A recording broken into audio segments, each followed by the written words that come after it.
Yun, no? Name it and they can do it for you.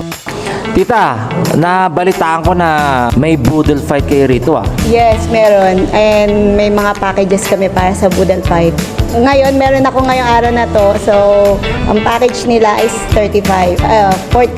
Kasi dapat 35 but they increase it to $40 kasi merong silang idinagdag. But I have package na 25. So, yung package ng 25 is may crispy pata, may tortang talong, may barbecue, may spring roll, and may daing na bangus.